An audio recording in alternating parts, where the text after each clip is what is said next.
Olá, eu sou Patrícia Godoy, sou host do podcast do Alto do Meu Salto, projeto do Núcleo Feminino de Empreendedorismo aqui da Six Canoas.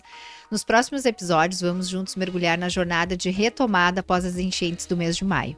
Dedicada a explorar temas de extrema relevância para o empreendedorismo como um todo, vamos nos inspirar em ações e nas histórias de superação, nos relatos de solidariedade e nas estratégias para reconstruir as empresas.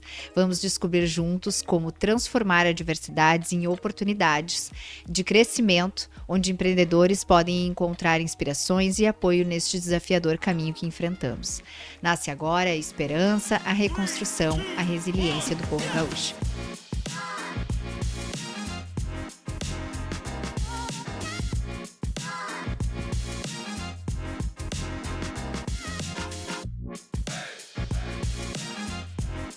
E para o nosso terceiro episódio aqui da série de episódios especiais, né? O povo pelo povo, a gente chamou esse episódio para ser uma frase bem usada aí nos últimos tempos. Estamos com 3 grandes convidados aí para contar um pouquinho dos seus projetos. O Guto Rocha, que vai participar do projeto aqui falando de Voltar a Sonhar, que é o projeto no qual ele faz parte. Tenho também o nosso convidado aqui, Douglas Bettinelli, falando do projeto de Volta para Casa. E Áureo Martinez, do projeto Beach Chupeçamanga, bem legal. Contem para nós aí, sejam muito bem-vindos, obrigada pela oportunidade, fiquem bem à vontade, meninos. Obrigado. Contem para nós. Começa comigo, então? Pode ser, fiquem à vontade, aqui é um bate-papo, então vocês fiquem bem à vontade. Já vi que tu tinha feito algumas perguntas aqui nos bastidores, sim. É isso, é sobre bate-papo. Descontraído. Descontraído, Maravilha, fiquem bem à Patrícia, vontade. obrigado pelo convite e parabéns pela Six por tudo que a associação tem feito pela cidade. Canoas certamente é o epicentro da crise humanitária causada por essas enchentes. Conversando com um amigo em São Paulo semana passada, eu estava tentando explicar, ele falou, eu vi uma cidade que foi bem afetada, e aí ele estava falando de Esteio, e aí eu expliquei para ele que a população de Canoas que foi afetada é quase o dobro da população inteira de Esteio.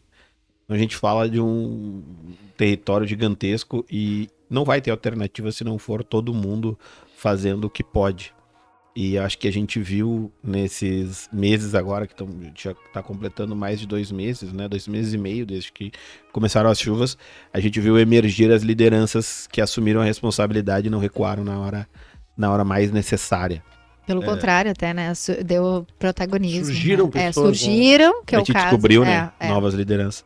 E, bom, o Voltar a Sonhar foi um projeto que começou num grupo de WhatsApp. Eu, o Denner, que é um canoense aqui, fundador de uma empresa chamada V4, e o Maurício, que é um porto-alegrense que mora em São Leopoldo, e ele é o responsável pela área de digital na Arezzo, né, no grupo Asas agora. E a gente costumava conversar ali sempre sobre negócios, começamos juntos aqui, né, 2 quadras aqui, onde a gente fazia as reuniões do conselho da V4, uns 10 anos atrás, e quando a coisa começou a ficar feia, imediatamente eu chamei o Denner, porque eu sei que ele tem família na Matias Velho, perguntei, cara, como é que tá a situação? Tá monitorando? E ele, não, o pessoal já saiu de casa, estão aqui comigo. E era aniversário dele no dia 4 de maio. O meu aniversário é 6 de maio. E aí chamou o Maurício, cara, nós vamos ter que fazer alguma coisa. Porque eu acho que vai encrespar. E aí, quando a gente viu, a gente tava ali no dia 3 de maio, a gente lançou o projeto e dia 4 era aniversário do Denner, e a gente, uma tentativa de fazer um levantamento de dinheiro para o aniversário. O pessoal ia dar presente para um e para outro, manda o Pix. Nossa ideia era levantar 170 mil reais para a gente comprar 1.000 colchões, 1.000 cobertores e 1.000 travesseiros. Porque a gente imaginou, quando as pessoas fossem sair de casa, elas iam ter que ir para abrigo, não ia ter o mínimo de dignidade, né? E se tu não tem dignidade para dormir, como é que tu vai te permitir sonhar? Por isso que a gente queria proporcionar com que as pessoas, mesmo numa situação diversa, pudessem voltar a sonhar. Que legal. E aí a gente juntou ali, eu, Denner e Maurício, fizemos o Pix inicial, juntamos 50 mil reais, a gente vai precisar de 120 mil, lá. Algum amigo aqui vai nos ajudar, de algum jeito a gente vai conseguir chegar nesses 170 mil. Aí fizemos o pedido e torcemos para que desse certo. Quando a gente viu no outro dia, excedeu muito a nossa expectativa. Uma amiga de Canoas aqui, que mora, ela trabalha na Apple, lá nos Estados Unidos, ela me ligou e falou, como é que eu faço pra te mandar uma doação em dólar? Aí, eu joguei no grupo ali, não, acho que dá pra, a gente recebe por aqui, por ali. Aí eu, quanto é que tu vai mandar? Aí ela, 23 mil dólares. Eu, opa! Calma aí, Fechou a conta. calma aí que nós vamos ter que ver como é que nós vamos fazer isso aí. E aí, quando a gente viu, E em menos de uma semana já tinha passado ali de 500 mil reais, aí já tinha chegado em 1 milhão de reais. E a gente ultrapassou os 2 milhões de reais de forma muito rápida. E aí a gente descobriu que a gente não ia ter como ter um fabricante só. O pessoal da BF Colchões de Maringá foi super parceiro nosso, nos vendeu a preço abaixo do custo, né? Então eles colocaram doação junto nesses pedidos. O pessoal conseguiu logística, então o Magalu, Shopee, várias empresas doaram o processo logístico para que chegassem aqui. Os nossos 2 pontos centrais foram Canoas e São Leopoldo. E a gente conseguiu entregar. Então a gente entregou em menos de 30 dias. E aqui eu preciso agradecer a todo o pessoal da CDL que nos ajudou muito, né? O Cris Borba foi o gigante, porque na hora que eu precisei, como é que eu distribuo, né? E para quem eu distribuo? A gente imaginou a demanda, mas não sabia como é que ia fazer para chegar na ponta. E o Cris foi incrível. A gente atuou direto ali uns 10, 15 dias, onde eu abandonei o meu trabalho nas empresas que eu atuo, para ficar dentro do pavilhão, aprendendo sobre logística na hora H, e a gente conseguiu, nesse espaço curto de tempo, levantar o dinheiro, trazer todos esses produtos, e foram mais de 30 mil itens, entre colchões, travesseiros e cobertores, entregues para as pessoas. E agora, voltando a viajar e fazendo as atividades comerciais, é engraçado que eu encontro pessoas que naquele momento me acionaram, mas a gente falava com tanta gente ao mesmo tempo, que eu não confesso que eu não sei com quantas pessoas eu conversei, que eu direcionei. Aí eu tava em São Paulo agora e eu jantando, e um amigo falou: cara, quero te agradecer. Mas agradecer por quê? Não, porque tu conseguiu direcionar os colchões lá pra uma família que tava uma semana dormindo no chão. Aí eu, caraca, velho. Foi por isso que a gente, por isso que a gente fez o movimento, mas a gente era meio, sabe? A gente fez a nossa parte de contribuição financeira, mas a gente era meio. Era muita gente querendo ajudar e precisava de logística, né? Não é nem entidades, né? Precisava de entes da economia com a sua credibilidade, emprestando a sua capacidade de realizar, para que as pessoas direcionassem o dinheiro. Porque a primeira pergunta que eu ouvia era se a doação ia para a entidade pública. Vai para a prefeitura, vai para o governo. Eu falava, não, cara, vai para quem está precisando. Fantástico. E aí as pessoas têm essa resistência de para onde doar. E quando tu dá alternativa, tu vê que a gente consegue levantar de forma bem rápida, né? Bárbara, fantástico. Vou pegar um preâmbulo aqui de... Um geral de todo mundo. Assim, ó, a enchente para mim começou de uma maneira diferente, né? Eu naquele sábado do 3/4, que foi onde... Foi aquele momento que Porto Alegre inundou ali o bairro São Geraldo. Eu sou sócio de um galeto ali no 4º Distrito, no DC Navegantes, né? E aí, na sexta-feira, se não me engano, foi o portão, o DIC 14 ou 12, acabou se rompendo. E nós fomos meio que obrigados, né, a largar o local e nos direcionar para fora do shopping. Mas no primeiro momento, obviamente, nós estávamos erguendo as coisas ali e eu disse, não, aí botamos uns taquinhos em cima. Inclusive eu disse, não, cara, isso vamos perder tempo, se vai chegar água aqui porque é uma região que via de regra ela alaga comumente, né? E aí eu disse, não vamos perder muito tempo, bota um pouquinho de altura aí, e amanhã nós vamos estar aqui e tá tudo certo. Aí tá, passou, né? Sábado de manhã eu tentei ir ao DC para ver como é que estava o local. E aí a região já estava toda inundada. Todas as ruas que eu desci em direção ao bairro São Geraldo estavam completamente alagadas e eu fiquei impossibilitado, né? Até pensei, vou botar uma bota, mas quando eu me deparei, que eu cheguei ali na Cairu, eu comecei a ver as primeiras cenas da enchente, que foi aqueles jipes trazendo pessoas de dentro das suas casas, desalojando elas para colocar num lugar seguro. Então eu vi gente desmaiando, o cachorrinho, aquela boiazinha de criança trazendo mantimentos. Então assim foi o meu primeiro impacto com a enchente, naquele sábado pela manhã, por volta das 9, 10 horas da manhã. E aí eu comecei a ajudar todo mundo, assim, sou um cara meio proativo, assim, metendo a mão, e desce cara daqui, 10 pessoas, idoso, cachorro e tal. E aí, em meia hora, uma hora, começou a chegar a Defesa Civil, Brigada Militar, e começou a organizar pequena atividade ali que a gente estava realizando. Aí fizeram um cordão de isolamento, e aí começaram a dar uma organizada, começou a pintar algumas lanchas, então foi o início de tudo ali em Porto Alegre. O que eu não esperava é que 15, 30 minutos depois, na esquina da Cairu, teve a explosão daquele posto de gasolina. Não sei se todo mundo ficou sabendo, né? Eu estava na frente do posto de gasolina quando ele explodiu. e fui uma das pessoas que entrou no posto para retirar essas pessoas. Houveram 2 pessoas que foram atingidas pela explosão, tá? Então a gente correu, não, tiramos as pessoas de dentro do posto. Um era zelador, outro estava lá por acaso, era um taxista, alguma coisa do gênero. Eu acabei nunca ficando sabendo bem a história, como é que ficou. Sei que eles acabaram no mesmo dia falecendo, porque os corpos ficaram muito queimados, assim, foi uma cena... E aquilo ali que me deu um start do que seria a enchente dali para frente, e a questão da solidariedade, a questão de ajudar.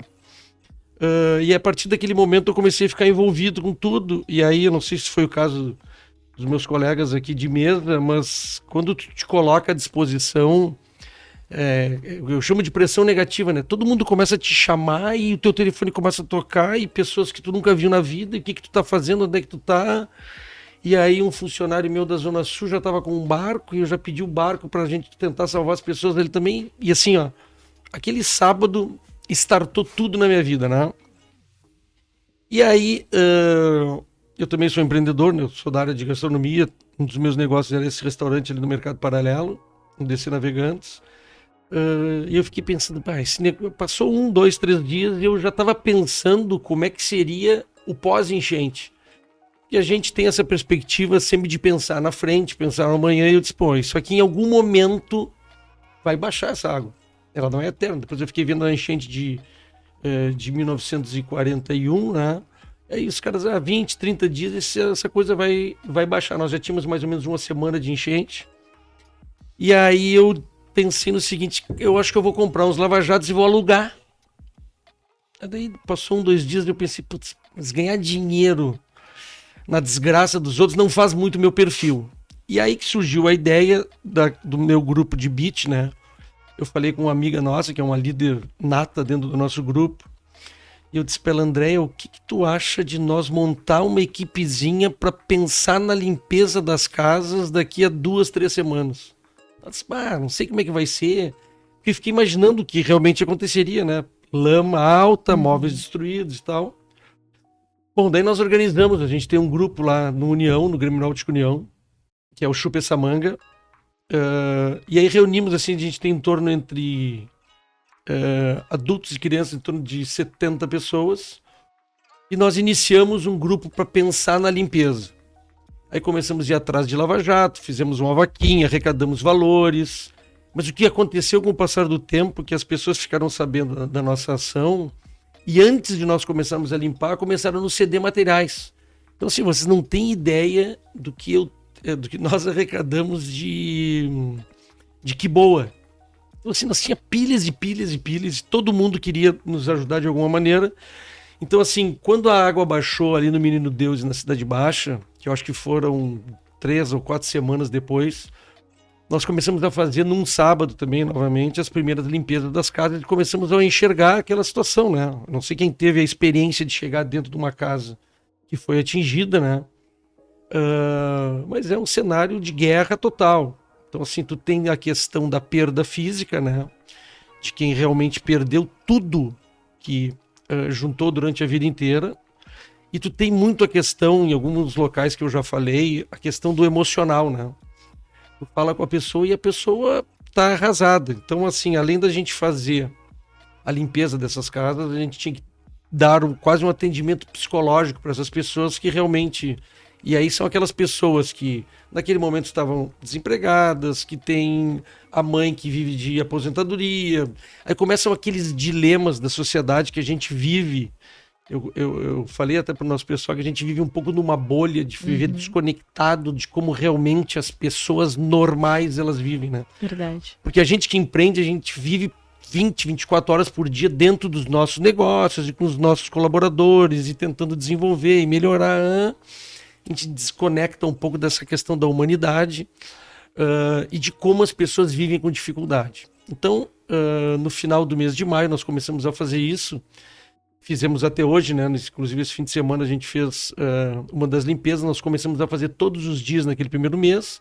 Depois a gente passou para 3 vezes por semana, mais o fim de semana. E agora nós passamos aos fins de semana. Mas agora as pessoas, a maioria delas já estão com suas casas limpas, né?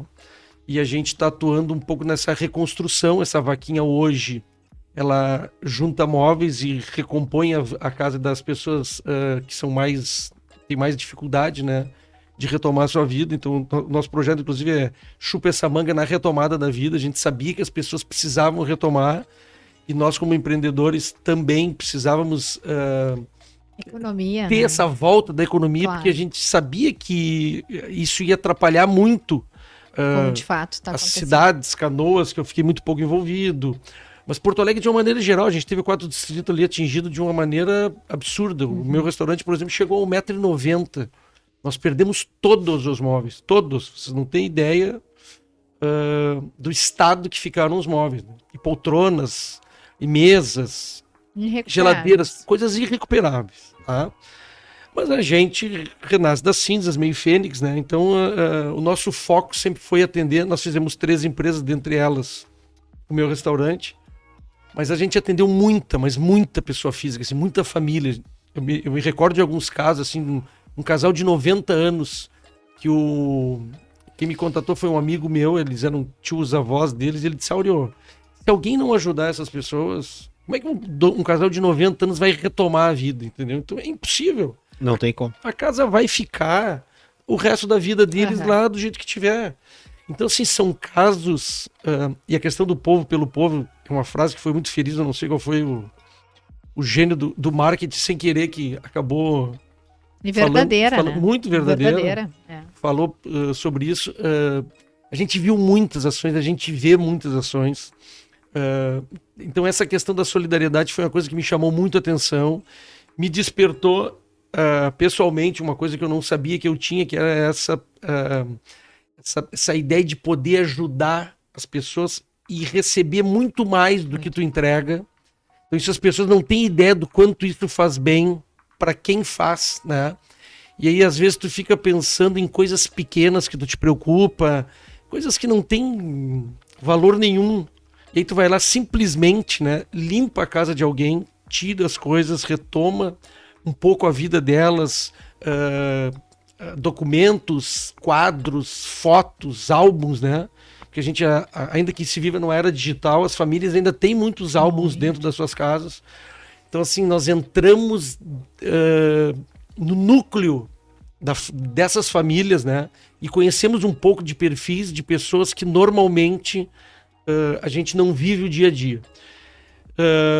Então, assim, de uma maneira geral, foi muito prazeroso fazer. As pessoas ainda me perguntam, né? A gente fez algumas reportagens lá em Porto Alegre, em alguns jornais. Aparecemos, inclusive, no Jornal Nacional, numa reportagem.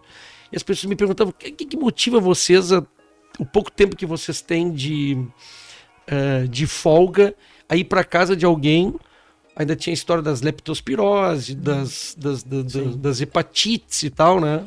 E nós, com medicamento, com médico e tal. O que motiva vocês é ver essa satisfação na cara das pessoas de pelo menos dar essa força para que se retome.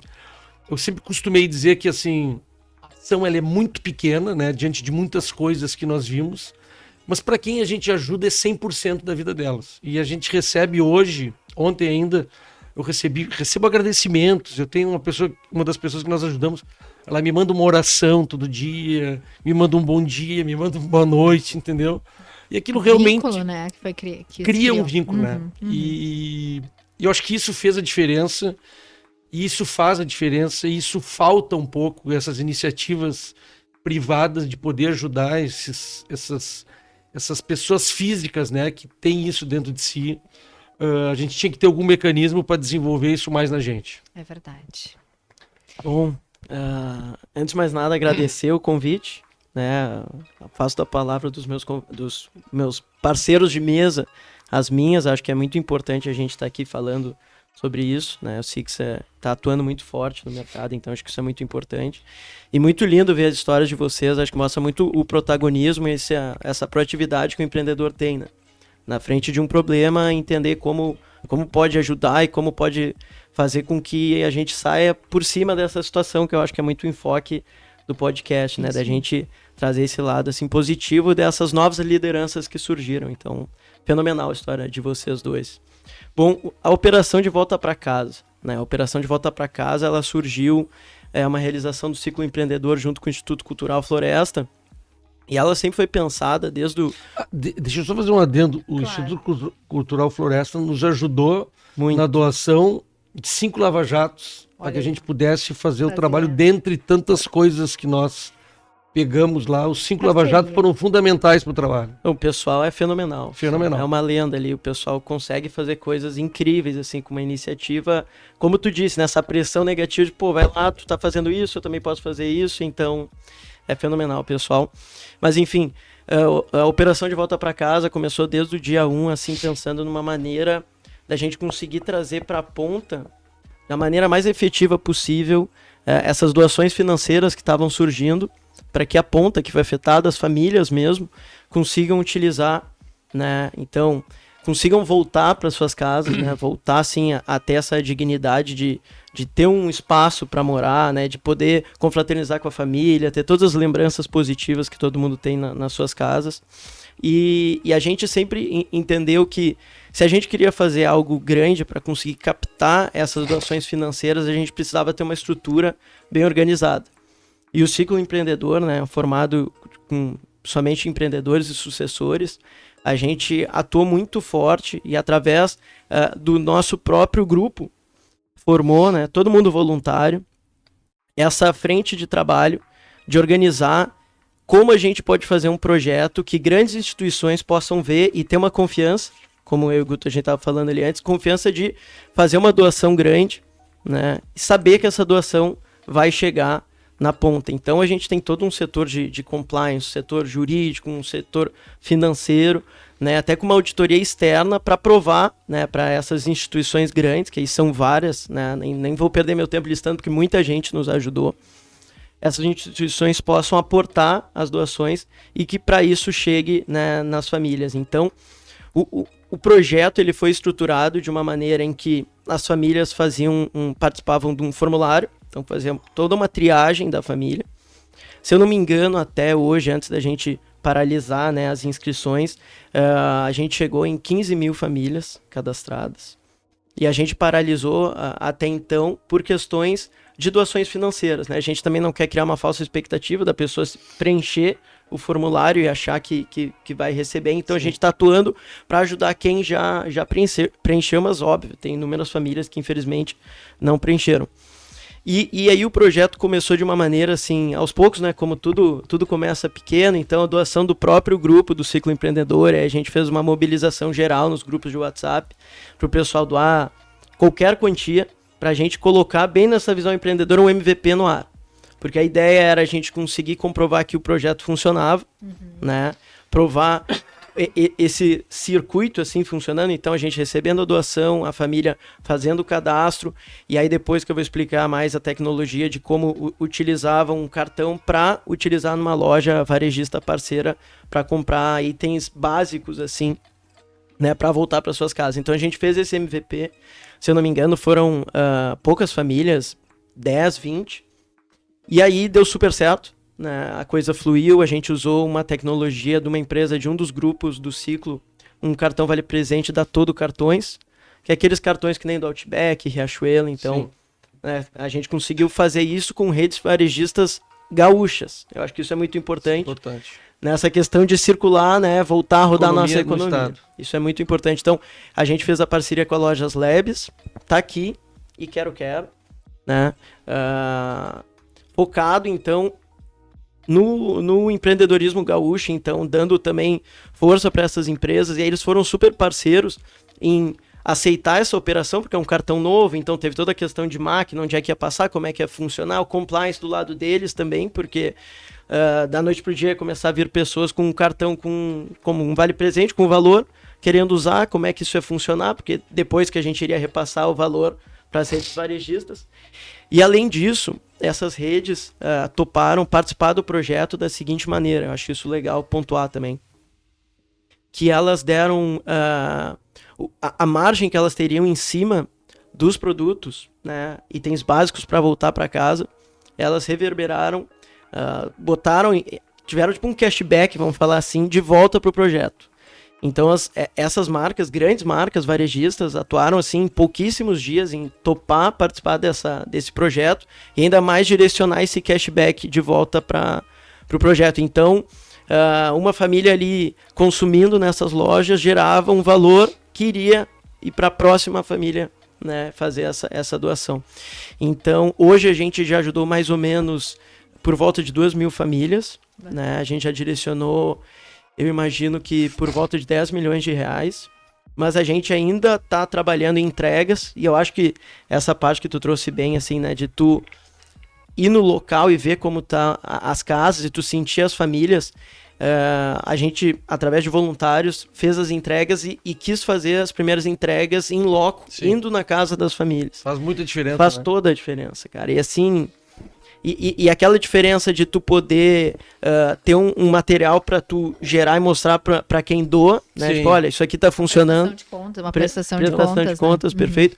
Para quem, aí desde instituições grandes até pessoas físicas, pô, o que o pessoal tá fazendo, olha essa história pode ser do meu vizinho, pode ser do meu familiar, então eu vou participar. E também da gente ter esse senso de realidade de tu chegar na ponta e ver a situação que a gente tava, né? Então, muita gente ali, todos empreendedores, assim, trabalhando no home office, organizando as suas vida. empresas, ao mesmo tempo atuando, né, no projeto. Quando a gente foi a campo, assim, nos deu um senso de, cara, o que a gente está fazendo impacta a ponta, e aí eu vi, assim, pessoal, né, empreendedor, todo mundo já pilhado, fazendo acontecer, mas depois das primeiras entregas, assim, deu uma virada de chave absurda, assim, da gente acelerar. Dá um gás na, Dá um gás. na galera, né? Mas Dá um é. gás na galera, assim, é fenomenal. E a gente segue ainda, né, com o projeto, mesmo com as inscrições paralisadas, a gente tem ainda algumas entregas a fazer, a gente acaba organizando para fazer no final de semana, que é o dia que o pessoal tá mais livre, né, afinal todo mundo tem Sim. os boletos Todo para mundo tem que pagar. voltar, né? Todo E mundo tá tem que tudo bem, voltar. porque A vida precisamos, né? Precisamos retomar essa. Perfeito. Eu acho que isso nós falávamos antes, pegando esse teu gancho, Uhum.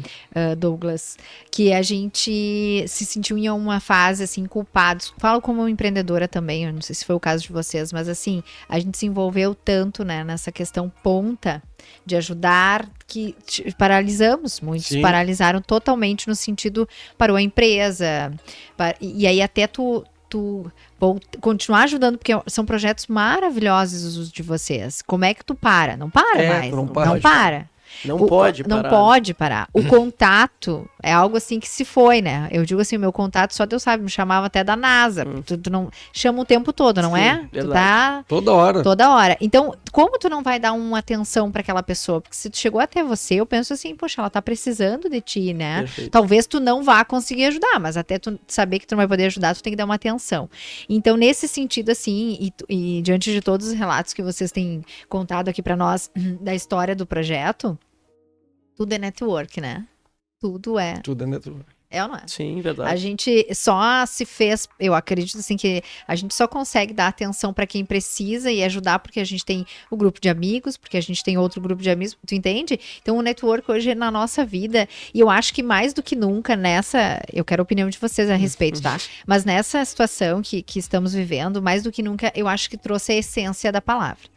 Porque uma coisa, quem me conhece sabe, eu estou sempre falando que de um tempo para cá a palavra network foi quase que banalizada. Porque as pessoas, pelo menos as que eu tenho assim acesso, contato, elas trocaram a palavra por venda.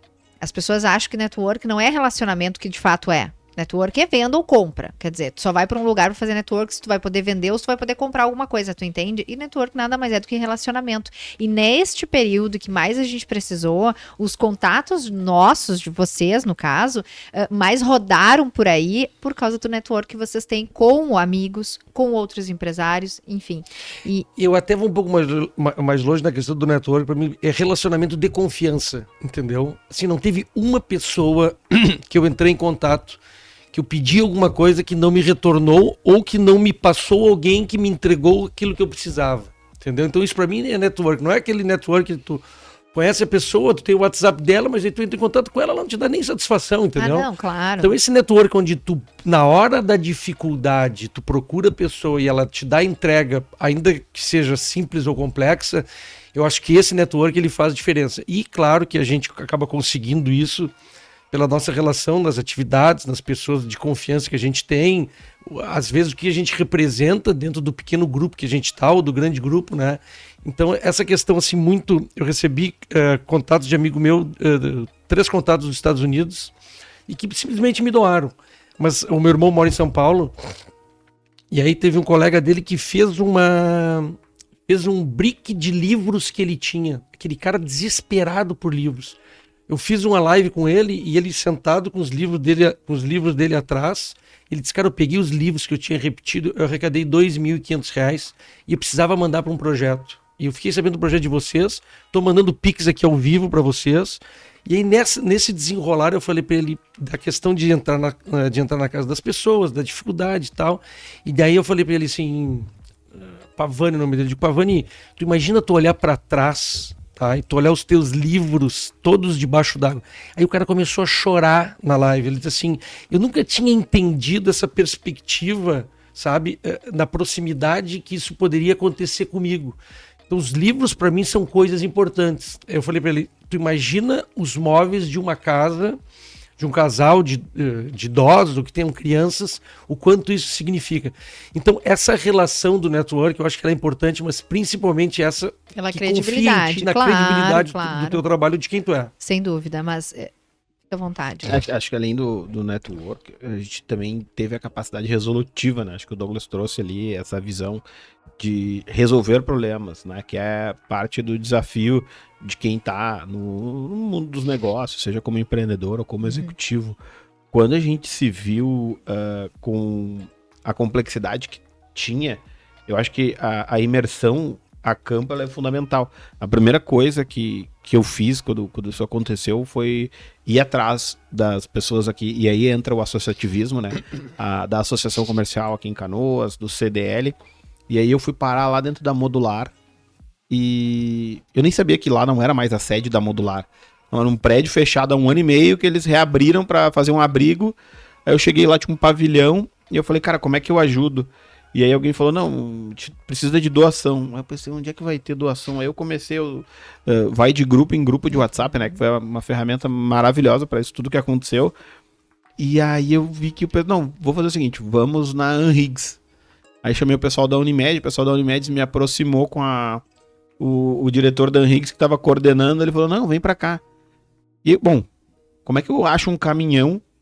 Como é que eu chego em Porto Alegre? Porque aí começa, né? Aquelas gincanas. É surreal a gente imaginar a enchente A capacidade, das mas gincanas. vocês não se questionaram assim, meu Deus, nem sabia que eu fiz isso, esse questionamento. Eu não sabia que tinha capacidade de trazer um avião, sabe? É Nesse verdade, sentido, é assim, verdade. É verdade. diante de... Oi? Sim, Mas caiu um avião. Caiu não, né? Chegou um avião Chegou. aqui Mas e a tudo isso graças à necessidade- nossa capacidade de... Mas é a necessidade, né? E aí tu conseguia, tu falou de gincana, eu adoro esse exemplo, porque eu me vi vivendo as gincanas do Auxiliador aqui. Isso. Durante muito muito tempo do tempo. Ipuincoçu em Porto Alegre. E a... Acordava de manhã e começava as tarefas, era o dia inteiro um inferno pra tu conseguir fazer. Mas olha, serviu pra alguma coisa. A né? gincana aqui, ela tinha duas competições ao mesmo tempo, né? Uma era a gincana cultural esportiva e a outra era a gincana de solidariedade.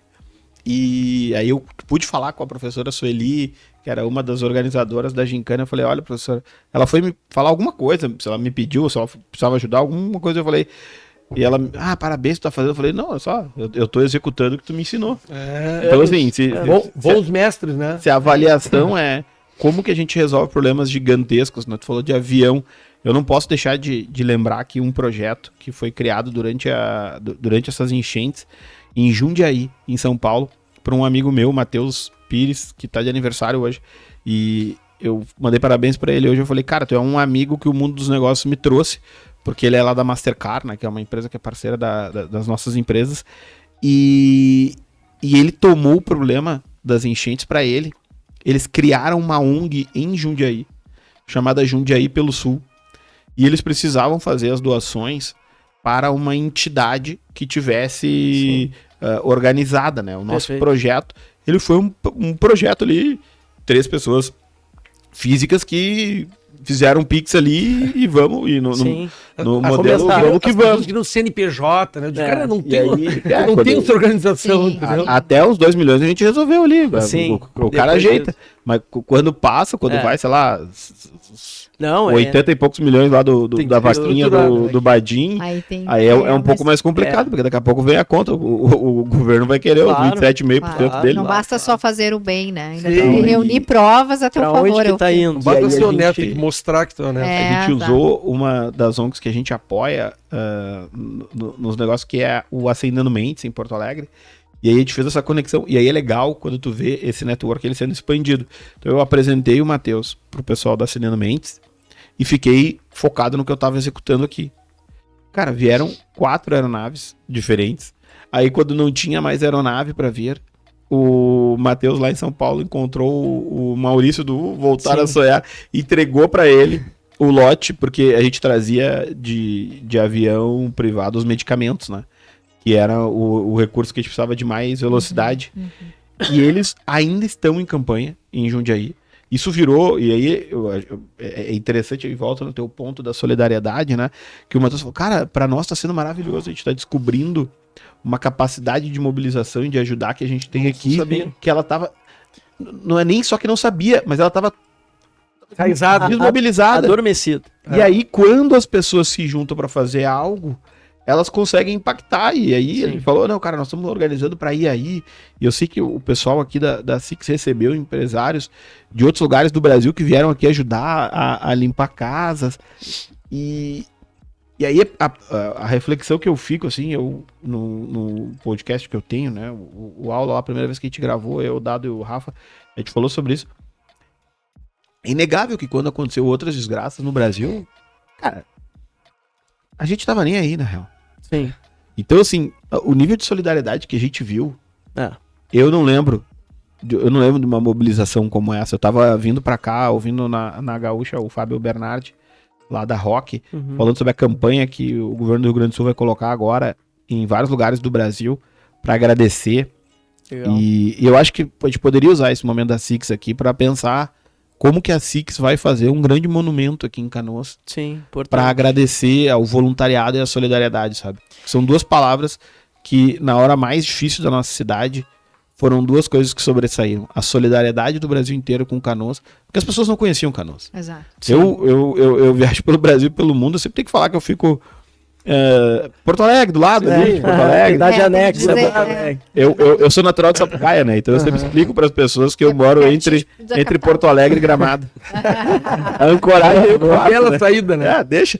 E aí, Canoas, não precisa explicar mais o que é Canoas, tão pouco tu precisa explicar o que é Matias Velho. No podcast a gente foi falar no bairro Matias Velho. Para lembrar de algo que foi. E aí, então, uma coisa muito... Aí o Dado, não, explica o que é Matias Velho. Eu falei, não precisa, cara. É o bairro do Caramelo. Todo mundo sabe. Então, assim, a gente precisou... E aí, voltando pro cerne do questionamento, Patrícia, que tu fala sobre o lado bom, eu acho que a gente conseguiu, como cidade aqui em Canoas, entender o nosso tamanho. Porque Canoas é uma cidade que ela é grande na economia, mas ela é muito pequena na autoestima. A gente não se entende como a segunda potência econômica do estado do Rio Grande do Sul. Deveria fazer. Então, a gente vive uma sombra de ser coadjuvante, quando, na verdade, esse desafio que se impôs a nós, nos mostrou a necessidade da nossa cidade ser protagonista da sua própria história. Seja protagonista na política, seja protagonista na economia, como o empresariado também ter o seu protagonismo exercido. Porque são quase 400 mil pessoas que vivem aqui. Sim. É 1/3 do tamanho da capital. E aí, quando faltou o aeroporto lá, o aeroporto que funcionou foi daqui. Quando o metrô parou de funcionar para lá, o metrô vem só até aqui. Então, acho que a gente pode ter uma perspectiva positiva do futuro da nossa cidade. Devemos. Pela capacidade que a gente teve, mesmo com 44% do território alagado. A gente... Não, 60% do território alagado, 44% da população afetada. A gente conseguiu segurar a onda. E ainda vem segurando a onda porque... Ninguém imaginou que, além do quarto distrito, o aeroporto ia estar embaixo d'água. Como ficou, né? Enquanto o aeroporto não voltar, o Rio Grande do Sul vai continuar nesse modo de stand-by. Sabe, só pra fechar essa parte de networking e aliado bem com o que o Guto falou, assim, eu acho que esse momento mostrou muito uma coisa que a gente tem... gaúchos, assim, né? Aquela, eu sou gaúcho, essa força interna, um orgulho. E não deu mais orgulho ainda? Muito mais, vai dizer, né? E eu acho aquela frase, assim, o exemplo arrasta. Eu acho que isso a gente viu na prática, né? Pô, tô aqui em casa, vamos esquecer as associações e tal. Pensar uma pessoa física não afetada. Isso eu vi muito. Tô aqui em casa, né? Daí vejo no Instagram, alguém tá ajudando. Onde é que tu tá? tô em tal lugar, precisa de gente aqui. Quantas pessoas que foram, né? De ter lugares que eu vi, todo mundo aqui deve ter visto, que não precisava mais de voluntário, né? Então, tipo assim, eu acho que isso aí mostra a força, e o povo pelo povo, essa frase que nem tu disse, um gênio que fez, e da gente não deixar isso adormecido, né? E não entrando em questões políticas do que fazer e tal, mas da gente pensar em maneiras de como a gente pode ajudar a sociedade em geral em outros casos, né? Em outros tempos. Em outros tempos, perfeito. Não só época de desgraça, né? Mas sabe que eu vou dizer uma coisa pra você, algo que eu penso, que eu noto, porque eu também sou voluntária, enfim, e eu notei o que é diferente nessa catástrofe. A seguinte, eu digo que conforme a água vai baixando, o ego do ser humano vai voltando, tá? E esse é o meu ponto de vista. O que aconteceu? Eu vi pessoas motivadas, trabalhando, fazendo assim isso, trazendo aviões, fazendo coisas inéditas. É um tipo de ser humano, daqui a pouco até é difícil de lidar durante um período normal das nossas vidas. Uma pessoa... E aí é um momento, só que foi um momento tão que exigiu tanto de todos nós, seres humanos, assim como todos. Se tu tem um mínimo de coração, não tem como tu ficar parado, assim, todo mundo agiu de alguma forma.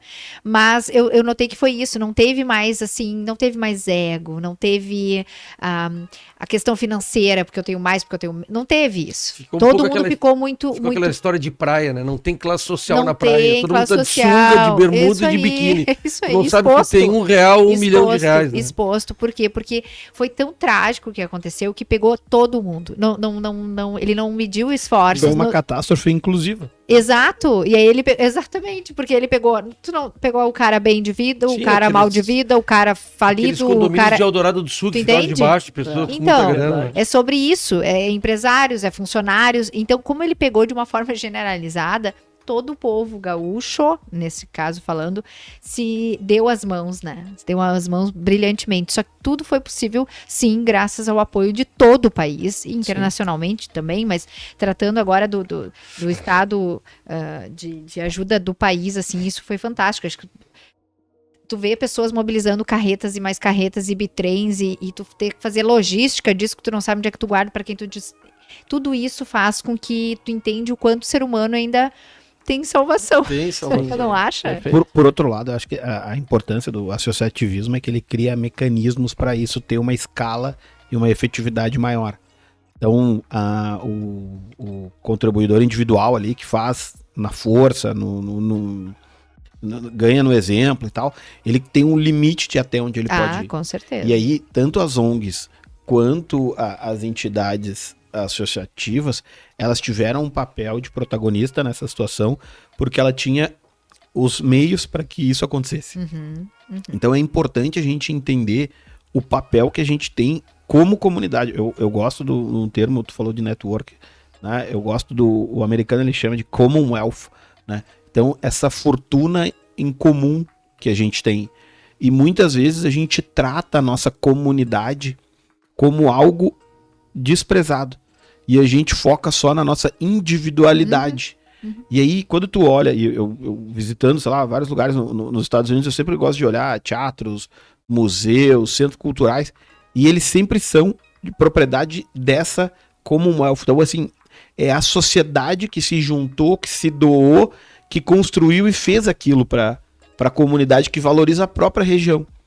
Quando a gente olha para a nossa cidade aqui, o que a gente, com a nossa capacidade de trazer aviões e aviões e caminhões e caminhões, o que a gente fez pela nossa cidade do ponto de vista associativo e não vinculado a governo? Eu acho que isso demonstra a capacidade que a gente tem adormecida, sabe? A gente não precisa do governo para tudo. E se a gente esperar por ele, não vai acontecer nunca.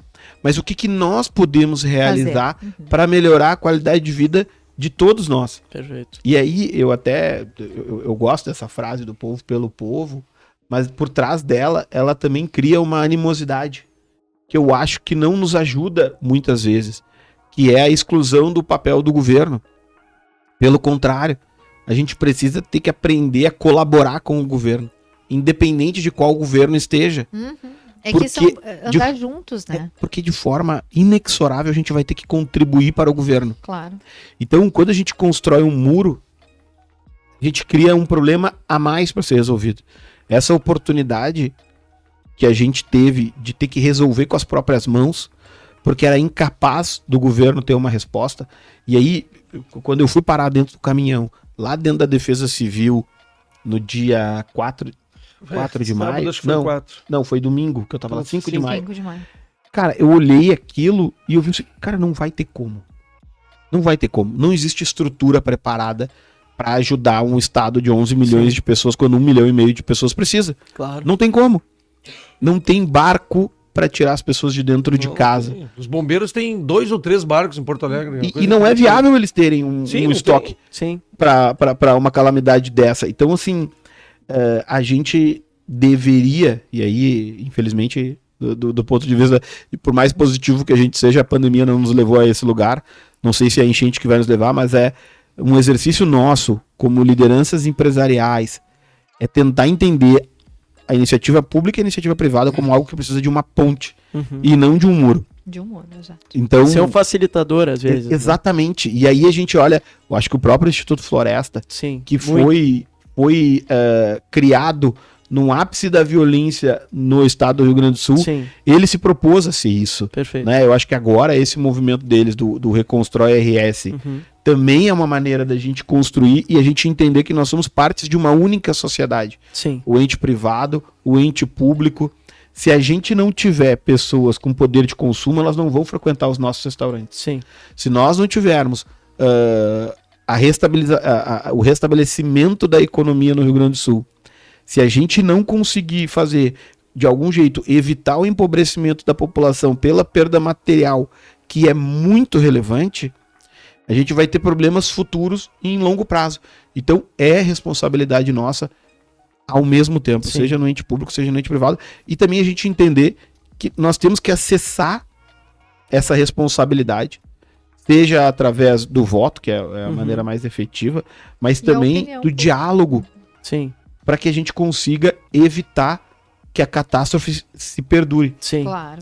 Sabe que uma coisa que eu penso muito nisso, assim, eu vi alguns comentários sobre, né, no meio das enchentes, assim, comentários, pô, pessoal que é contra o Estado, contra o governo, agora pedindo o Estado máximo. A questão que sempre ficou claro para mim, né, indo de encontro ao que o Guto falou, é que hoje a gente paga um valor através de impostos para ter esse Estado máximo e recebe um serviço mínimo.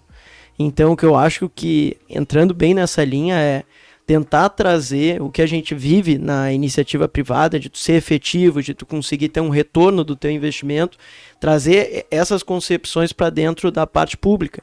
Eu acho que concordo 100% contigo que a gente precisa unir forças e não criar uma coisa, o povo e o Esse negócio Estado. já tá mais do que chato, É, né? Esse negócio exato. de separação já venceu, E não é o caminho. né? Não é o caminho. Não tem como andar, né? Acho É. que precisa também, dentro disso, um pouco que tu falou, esse desenvolvimento de novos fóruns de Exatamente. aproximação da sociedade civil Para com a facilitar. sociedade pública, Exatamente. para criar esse canal e desenvolver essas ideias. Quando né? o cara tava dentro de casa esperando um barco, a hora que o barco chegava, ele não perguntava o participio Sim, do barqueiro, verdade. entendeu?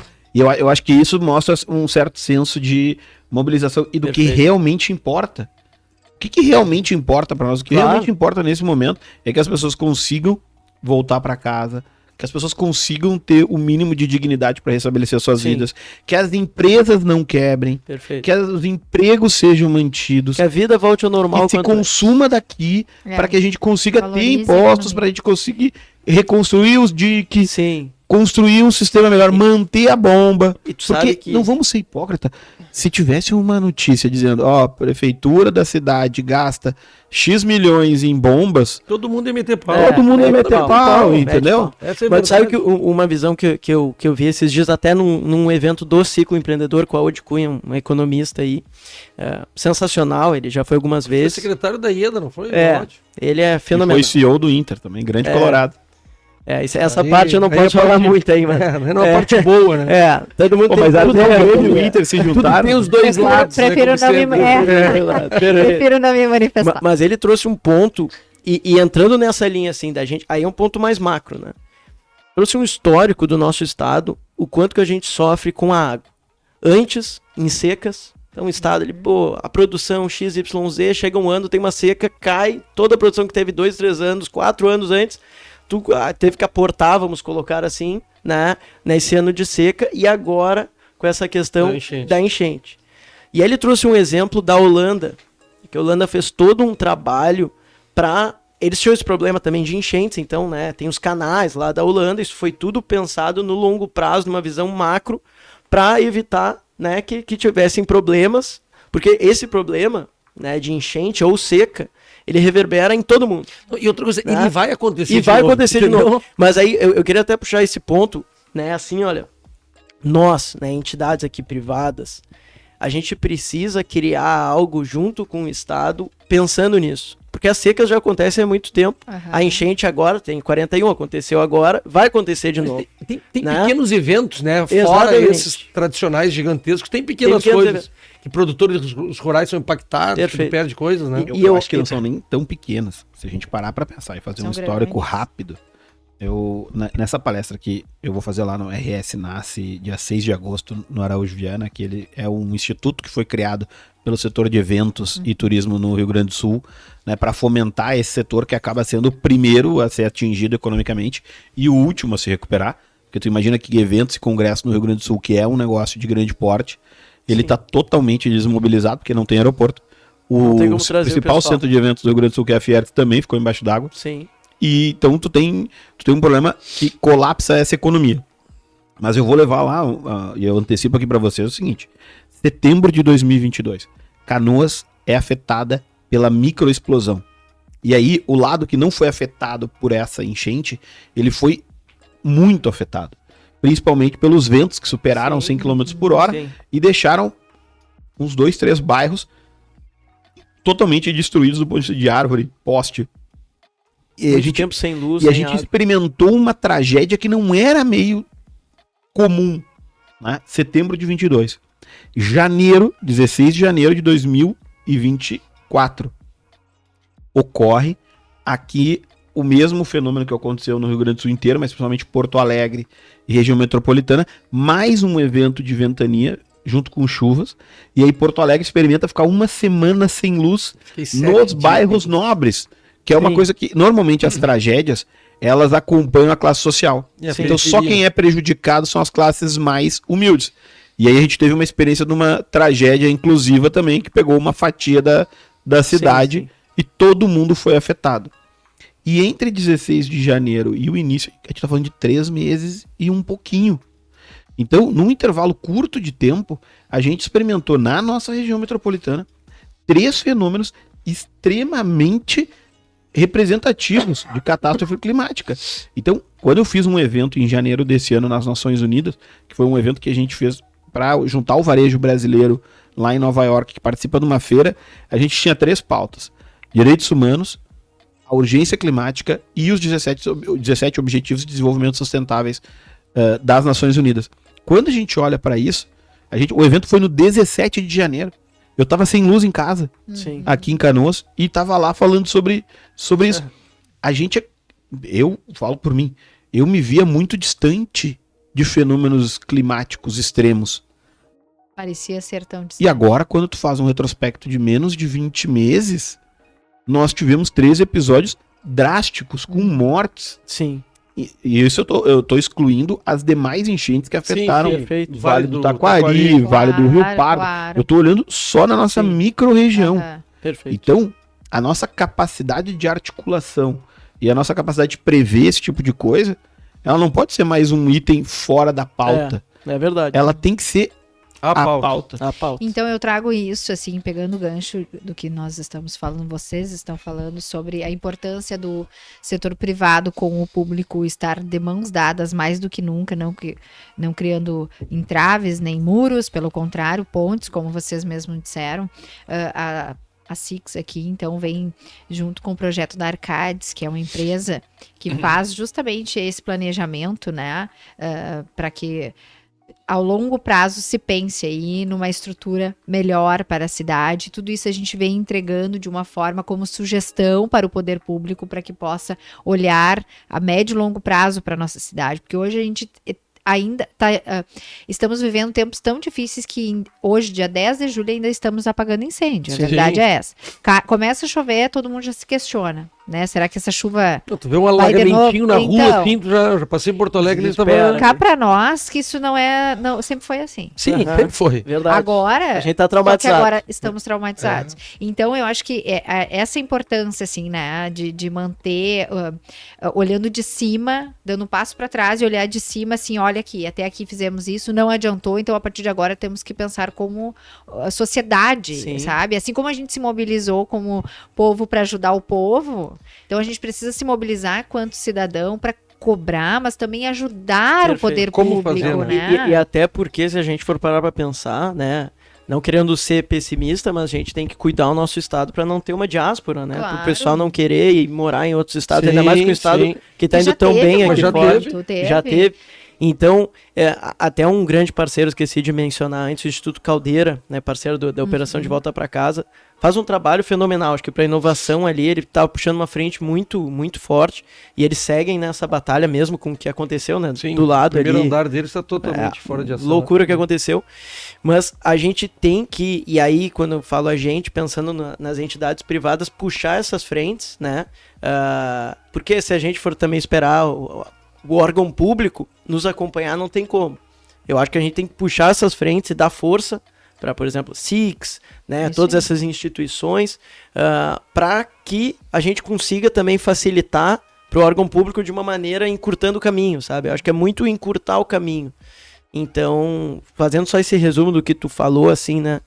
Nós precisamos, de fato, dar as mãos pra gente Ter algo efetivo. ser algo efetivo pra gente seguir um estado no caminho pra onde a coisa está indo, né? E não... Esse Eu tava pensando sobre isso e tive um devaneio, assim, de ter uma espécie de uma administração paralela que cuidasse disso, independente da condição política do partido, que juntasse alguma coisa de sociedade civil e política, sabe? Que não importa quem estivesse, tu teria que, através de doação, através de solidariedade, busca de grana pelo mundo, enfim, que cuidasse um pouco disso para que essas coisas não acontecessem de novo.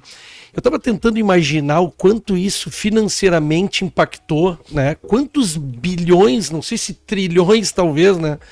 Porque assim, quanto se perdeu nessa enchente?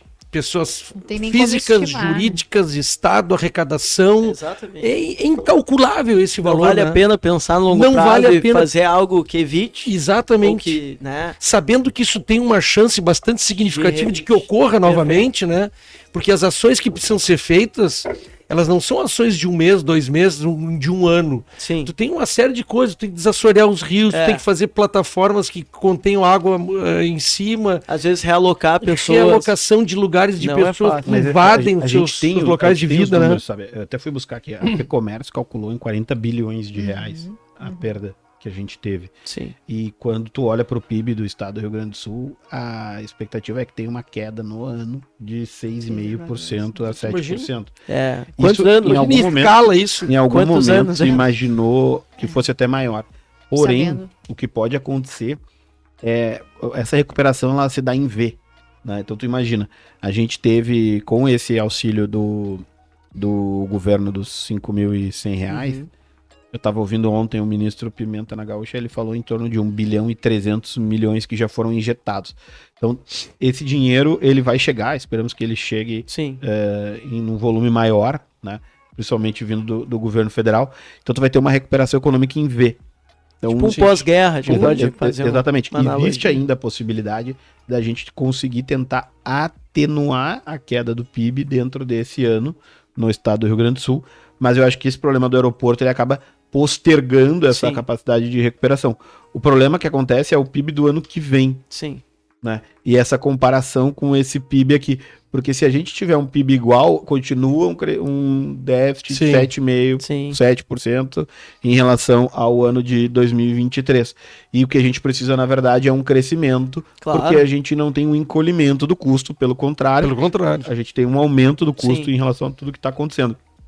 Então, tem como calcular, e a pergunta que fica para nós é se a gente vai olhar as decisões que a gente tem que tomar com o viés de longo prazo, então de construção de legado, quando na verdade o que a gente está fazendo é parcelando o salário de funcionalismo público, porque a gente não tem nem caixa. Sim. Então, quando tu fala dessa diáspora, esse êxodo de grandes profissionais, de grandes mentes, ele já vem acontecendo no nosso estado, ele não é uma coisa Que é algo super que vai preocupante. acontecer. E eu vou te dizer, o êxodo só não é maior porque não tem aeroporto, entendeu? Porque a galera tem que sair de ônibus hoje. Sim, E isso é algo extremamente preocupante, sim. até mesmo quando a gente olha para a valorização do nosso estado. Hoje, tu citou Eldorado, a gente pode citar aqui metade da cidade de Canoas, bairros inteiros de Porto Alegre, que tiveram imediatamente uma desvalorização imobiliária na ordem de 20, Direto. 30, 40%, Sim. se não mais. Mas, Entendeu? Claro que a gente está num momento ainda não é um bom traumático. momento, né? Claro. Então tu não consegue fazer uma avaliação distanciada. Mas tu sabe que tem regiões que, se não houver uma mudança efetiva de infraestrutura, existirá para sempre a dúvida. Então, quando a gente, lá no nosso podcast, lá eu tive a oportunidade de conversar com a professora Patrícia Palermo, que é economista-chefe da FEComércio, e ela traz uma leitura que é: se não tiver uma mudança de infraestrutura que tenha magnitude para gerar confiança nos locais, olha, vai ter gente que não vai ter coragem de aterrissar no Salgado Perfeito. Filho. Exato. É verdade. Exato. Porque como é que tá essa pista aí? Aham. Será É. que É isso aí. Tá funciona? arrumado. Exatamente. Será que não Complicado. vai É segura. Como Não, é- e outra, como é que a gente tem só um aeroporto, né? Isso é uma coisa que era há anos que já vinham sendo discutidos, Debatido isso. debatidos, E agora enfim, né? E agora a gente tá numa situação que ainda Ah, bem que mas aí eu te Canoas devolvo- recebe. Mas aí eu te devolvo a pergunta que eu acho que deve estar acontecendo nesse momento lá na Fraport. Aham, Como é que vai ter 2 aeroportos? Porque a concessão deles aham. e o cálculo deles de rentabilidade É, em com- cima com- dos bilhões de reais que foram investidos Sim. ali é porque só tinha um. Claro, Aí Como tu terá tem, outra? tu tem um outro problema, que é quem é que Sim. vai operar esse aeroporto das Olivas lá na Serra, uhum. que pode tirar até 70% do tráfego do aeroporto de Porto Alegre. Principalmente o turístico. É, Que é o que muito. afeta muito, né? E quando a gente traz esse ponto... Belo ponto É. a se pensar. Quando a gente traz esse ponto, assim, e é importantíssimo, e a gente iria aqui até, Sim. né? Porque a economia não pode parar, já fomos muito afetados, e aí entra uma série de... É o agro, né? Ontem mesmo a gente teve numa reunião de diretoria um representante do agro, e falando assim, a estimativa é de 10 anos do solo. Meu Deus. Tu entende? Dependendo 10 da região, anos. vai levar 10 anos, porque não foi só a perda da Sim. produção, foi toda a preparação daquele Claro. solo. Dependendo do local, vai levar 10 anos para ser frutífero, para De novo. Perfeito. vocês entendem? Sim. Mas eu acho que trazendo então agora para a gente se encaminhar para finalizar o nosso podcast, eu acho que nós gaúchos, assim como fomos fortes, estamos sendo fortes, até mais do que, eu diria até mais do que, diante do contexto, da magnitude, estamos bem. Não, Sim, não é? perfeito. Porque a gente não desistiu. Eu gosto daquela frase que diz assim: o quanto o gaúcho é aguerrido, ele não desiste, ele tá. Nós batalhamos muito, seja nas entidades onde nós estamos, seja dentro dos nossos grupos, através das nossas empresas, dos nossos colaboradores, enfim. E é isso, eu acho que é esse movimento. No primeiro momento, depois ali naquela fase que a gente parou, teve o salvamento, aí teve essa logística, a gente começou, pelo menos alguns relatos, e vários relatos, daquele sentimento assim de culpa de precisar voltar a trabalhar. Não tenha culpa, voltem. Não, precisa né? voltar. Preciso. A gente precisa gerar, isso aí é importantíssimo. A gente precisa fazer com que as pessoas valorizem tanto quanto sempre valorizaram o nosso Perfeito. estado, com tudo que ele tem para prover, porque de Sim. fato é um estado rico, que sustenta boa parte do Sim, nosso país claro. e fora e tudo mais. Manda 10 e recebe um de volta, né? É sobre isso. E aí, quando a gente entra nessa discussão, eu acho que é bem importante, como cidadãos e empresários e empreendedores que somos, refletir a respeito do quanto nosso papel também nesse momento cabe a fazer esses movimentos. E aí, agora onde eu entro, a pergunta é: os projetos de vocês maravilhosos darão sequência? Como é que faz para contatá-los? Porque isso é muito importante. São movimentos como os de vocês que agregam e fazem com que a gente, no fundo, tenha motivos para não desistir, sabe? Eu acho que muitos foram impactados de uma forma... E quando eu disse que foi generalizado, foi todo mundo, gente. Todo mundo foi Sim. impactado direto ou indiretamente. Então, como a gente faz, né, como cidadão assim, para não desistir? Pelo contrário, seguir num rumo aí de trilhar novos horizontes e visando que... isso trazendo para o lado econômico, tá? como que a gente pode, assim, colaborar diante disso tudo, mais ainda do que a gente já vem fazendo, né? Perfeito. As empresas de Posso você. puxar essa? Posso, Vai lá. Essa. Bom, o projeto De Volta para Casa, né? A realização foi pelo Ciclo Instituto Cultural Floresta. O Instituto Cultural Floresta, até o Cadu foi falar também no ciclo num dos eventos, eles, assim, têm uma ideia de legado, impacto que eles querem gerar, que ainda está só no início, assim. Então, acho que essa é uma entidade bem legal da gente pesquisar e se inteirar e dar um apoio, porque o que eles fazem é fenomenal. O Ciclo Empreendedor, falando só um pouquinho, ele foi fundado em 2008, né, com a ideia de trazer empreendedores, sucessores, quem está à frente do negócio tomando as decisões para eventos de 15 em 15 dias, com pessoas fenomenais como o Guto, que participou aí com a gente, e para criar até essa rede de networking e tal, o pessoal se ajudar para a gente, né, ter mais força junto. Dessas duas entidades surgiu o projeto De Volta para Casa. A gente criou, né, lá no início, o projeto De Volta para Casa, pensando ele ter início, meio e fim, né? Até porque todo mundo que trabalhou e trabalha até hoje são voluntários. E aí agora, né, naquele momento com a enchente, a gente conseguia dedicar um pouco mais de tempo agora. Por exemplo, antes a gente tinha uma reunião diária, 8h30 da manhã. Hoje a gente está tendo uma reunião por semana, né, de alinhamento. Mas a gente quer se encaminhar para um final desse projeto, assim, de conseguir doar toda a verba que a gente recebeu. Então vão ter novas doações, né, vão ter novos direcionamentos, né, vão ter outras famílias selecionadas, mas eu acho que vale a pena comentar dessas instituições, o Instituto Cultural Floresta e o Ciclo Empreendedor, que até comentei antes, está com processo seletivo aberto, né. Eu não sei quando que vai o podcast ao ar, mas vai até dia 14/7 o processo, que é domingo, né? Então, se alguém estiver escutando ou não, o processo é de 6 meses, então se a pessoa tiver até 30 anos, ser um empreendedor, um sucessor à frente do negócio, ali na tomada de decisões, a ideia é ter essa questão de idade para pegar o pessoal que está no mesmo momento de vida, né? Que está com a cabeça parecida, enfim. Mas são Então, tão jovenzinhos. O 30 é o novo 40. Não, concordo que eu tô chegando lá, né? Não tem que entrar nesse time. Mas o nosso projeto Operação De Volta para Casa, de fato, vai ter início, meio e fim, até porque como a gente trabalhou com instituições muito grandes, né? A gente fez todo um trabalho através do networking, de falar com eles, quando que vai entrar, e se a gente não colocasse prazo para eles, né? Poderia se estender por muito tempo e aí fazendo com que daqui a pouco chegasse doações muito grandes agora que a gente não vai ter braço para conseguir fazer o negócio acontecer. Então, em suma, é isso. Bacana. Querem complementar? Vai, Guto, eu vou.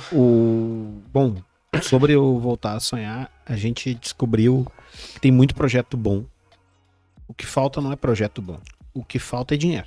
Uhum. Então, a nossa melhor habilidade ali no Voltar a Sonhar foi emprestar a nossa credibilidade para praticar o esporte que eu brinco, que é o esporte que eu pratico bem, que é tirar dinheiro de paulista. E aí aqui encontra-se no grupo de paulista todos os outros brasileiros aí fora do Rio Grande do Sul que nos ajudaram de forma grandiosa nesse período. Cara, tem muito projeto bom. E aí o que falta é a gente, de fato, se envolver. Então acho que o Acendendo Mentes é um projeto que a gente está próximo. O Pertence, que é um Instituto Pertence ali de Porto Alegre, que trabalha com pessoas com neurodivergência, também é um outro projeto maravilhoso. Estão construindo um prédio para abrigar as famílias que foram afetadas e ainda tem essa outra camada de dificuldade, né, que é conseguir oferecer condições para pessoas que têm uma neurodivergência. Então o Pertence faz um trabalho fenomenal. E eu citei duas aqui, tu citaste o Instituto Cultural Floresta. Eu acho que o que a gente não pode perder é a nossa capacidade de mobilização e de conseguir arrecadar dinheiro em prol de o bem comum. E sobre não desistir, eu gosto muito de uma música do Raul Seixas, que chama Tente Outra Vez, e tem uma frase que ele fala que é o seguinte: não pense que a cabeça aguenta se você parar. Então, na hora mais difícil, eu acho que quando a gente viu, né, como se nós estivéssemos numa guerra, a gente ser atacado no aeroporto é praticamente um crime de guerra. Sim. E outras regiões, as pessoas tendo os bairros inteiros alagados, na hora que não tinha pra onde correr, literalmente, que as pessoas tiveram que ser salvas de barco. Então, várias frases que a gente usa, elas se fazem efetivas no seu sentido literal num momento como esse que a gente viveu. Nessa hora, não tem como parar. E a melhor maneira de manter a saúde mental, eu acho que isso foi o que muitos de nós fizemos aqui, e talvez a gente só vai descobrindo isso depois, cara, continua andando. continua andando. Durante esse período, o meu sogro e o meu cunhado estavam fazendo o caminho de Santiago, lá na Espanha, passando pela França e tudo. E aí eles me ligaram aqui, cara, o que tá acontecendo? Eu falei, cara, olha só, nada é mais importante do que vocês continuarem caminhando. Porque não tem como voltar. Vocês não vão ajudar mais aqui do que vocês caminhando aí. Então, assim, continuem caminhando. E eu acho que isso serve pra nós. Daqui a 30 anos, isso aqui vai ser uma lembrança. Eu só não quero que a gente se esqueça. Exato. Porque a enchente de 41 não foi a que motivou a construção do Muro da Mauá, do dique. Foi a enchente de 67. E a enchente de 67, para quando eu estava na escola, vamos pegar 96, eu tinha 10 anos de idade, eu estava na 4ª série. Eu tô falando do intervalo de 30 anos. Quando eu estava na escola, ninguém falava de enchente. A única coisa que eu acho que a gente não pode esquecer é que no intervalo de daqui para 30 anos, a gente precisa ter um letramento das novas gerações do que é uma catástrofe. Eu lembro de tirar foto em placas, sei lá, na Ásia, na Europa, nos Estados Unidos, de rota no Chile, aqui, rota de tsunami, rota de fuga. Cara, a gente precisa ter um letramento da nossa sociedade para que essas coisas acontecem. E quando tem uma demanda de evacuação, é preciso evacuar. Porque se a gente olhar para trás, não faz tanto tempo assim que aconteceu isso. O problema é que a gente apagou tudo. A gente esqueceu tudo.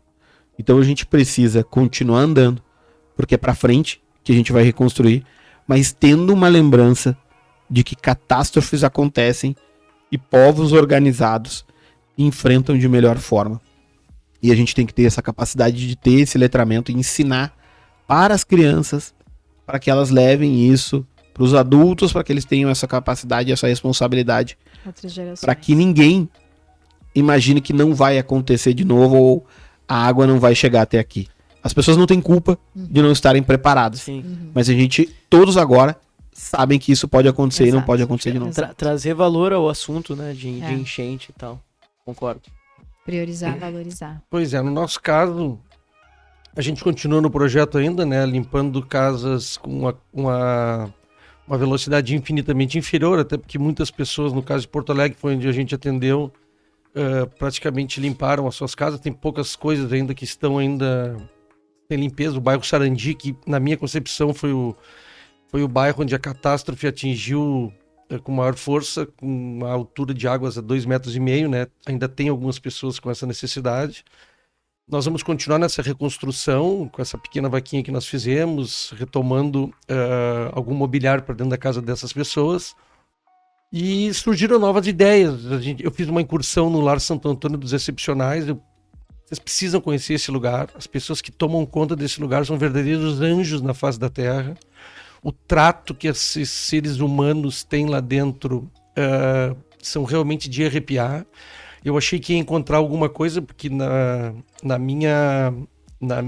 uma fase da minha vida, eu trabalhei no hospital psiquiátrico e tive uma experiência assim difícil com pessoas diferentes, né? Imaginei que fosse encontrar alguma coisa parecida nesse local e encontrei um nível de humanização bizarro. A Beth, que é a pessoa que toca lá junto com o marido, são, como eu já referi, anjos na face da terra, tratam essas pessoas com carinho incrível, né? São locais que também precisam ser ajudados, que trabalham 24 horas por dia dentro do seu propósito. Isso fez com que a gente despertasse também nesse nosso grupo algumas novas ações de engajamento para esses locais, de ajuda. Nós fizemos um Dia dos Namorados solidário, fizemos um jantar lá com arrecadação de leite em pó. Tudo pelo... Então, a gente fez um negócio diferente, que a gente geralmente quer passar em casal. Nós passamos em 15 casais, fizemos um jantar do Chupa Essa Manga, arrecadamos coisas, levamos para lá. Foi onde eu conheci o projeto, que já dura acho que 30, 40 anos, então realmente é uma coisa muito fora do comum. E a gente está pensando em criar alguma associação desse nosso grupo, focada, talvez criar um primeiro projeto social voltado para o beach tênis, para atender crianças, né, nesse contraturno. Então, assim, as ideias ainda estão pipocando, porque nós não terminamos o nosso trabalho, mas certamente vão surgir coisas novas aí e nós vamos ficar nessa atividade, certamente. Bom, E nós aqui do podcast só temos a agradecer a oportunidade de ouvi-los, de aprender, porque eu acho que esse momento também é uma troca. Gostaria de verdade, assim, é tanto conteúdo que tem mais uma folha aqui, mas não vai dar, é uma questão de tempo de vocês também. Mas, assim, fantástico. Parabéns pela iniciativa de vocês, parabéns pelos projetos de vocês, parabéns por tudo que vocês vêm desempenhando desde o primeiro momento, cada qual nas suas atividades, nos seus retornos. Espero de verdade que vocês tenham gostado de compartilhar aqui conosco esse momento.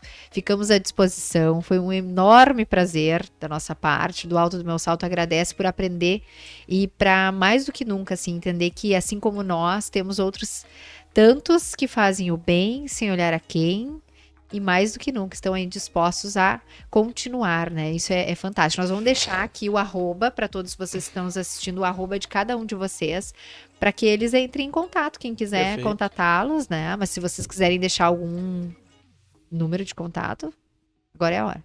Ou pode ser o arroba. Não, o Instagram é mais fácil para as pessoas se acharem. O Vai arroba ver, BT, né? Chupa essa manga, é o contato É isso do nosso aí, a gente vai deixar tudo ali na descrição e o pessoal encontra vocês. Muito obrigada, viu, pela oportunidade. Valeu. Até a Abraço. próxima. E para ti que está nos assistindo aí, peço que comente, compartilhe e curte o nosso vídeo, deixando também nos comentários sugestões dos novos conteúdos. Muito obrigada e até a próxima.